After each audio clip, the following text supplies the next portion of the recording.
and it's stretching out. And you're stretching that stomach. Now all of a sudden, your abdominal wall is sticking out like you're 9 months pregnant. Why do you think the bodybuilders from the 70s and 80s were so good with their midsections? Because 60s, 70s, 80s, because they used to train their abs all the time.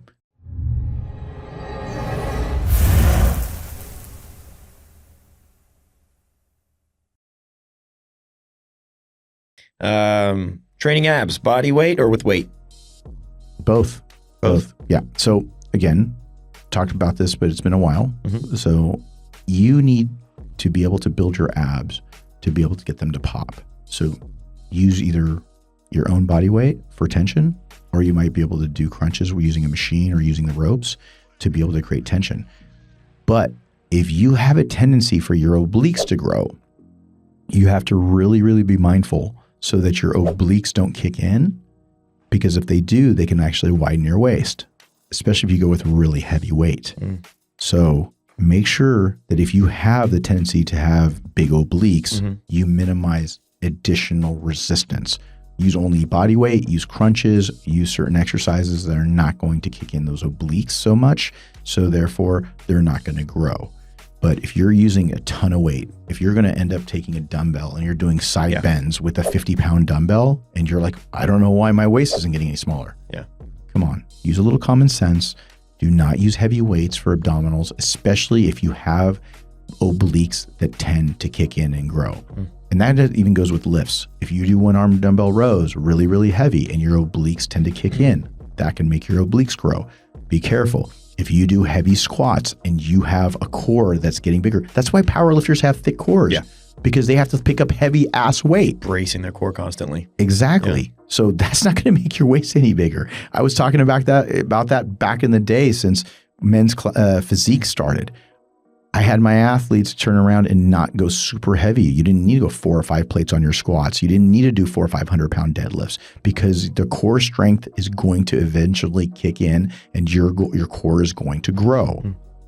But if you can bracket off 20, 25%, do more reps, not only are you going to be able to grow with all those ancillary muscles, but you're going to be able to have your stabilizing muscles not grow and not grow as much. So you have to do that. But again, if you genetically have a really small waist, you're less likely for that to happen anyways. If you genetically have a bigger waist or you come from a powerlifting background, then you have ability to make sure that your waist is going to continue to grow, because that's what it's done to be able to stabilize that crazy weight that you lifted. So what if we flip that? Any ways of making your waist smaller? Yes. Eat less. Okay. Don't do those crazy heavy weights if that's what you were doing. 600 pound deadlifts, 700 pound squats, doing all of those things that are going to get your core kicking. Cut those back. Do more reps. It's going to help you grow anyways. There are some FSC7 workouts in there that's going to help the muscle belly get rounder and fuller.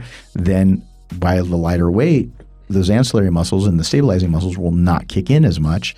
And then also, don't put so much food and volume in your stomach. So many people make a mistake of adding a ton of this with their food, and then they want to know, well, I'm not taking insulin. Why is my stomach so big? Well, it's because you're putting too much food at once. And then you're also adding too much liquid at once. And it's stretching out.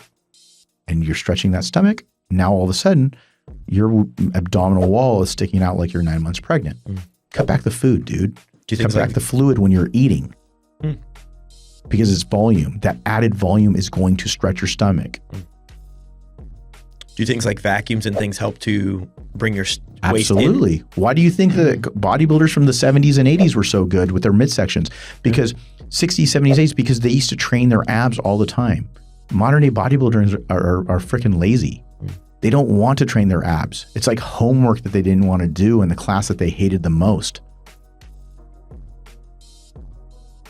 And calves. Yeah.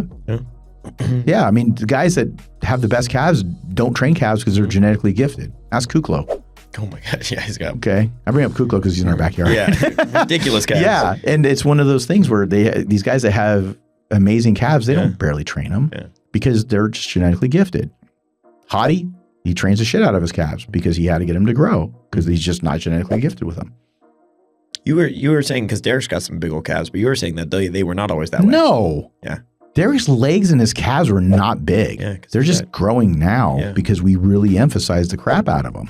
But his legs and his calves weren't good. Yeah, that's an easy. People are like, oh, well, I just genetically don't No, have. I still don't think his calves are that great. I think they're getting better, but again, I'm a little different in terms of my scale is because I have some very high expectations, but that's just because I'm wired different.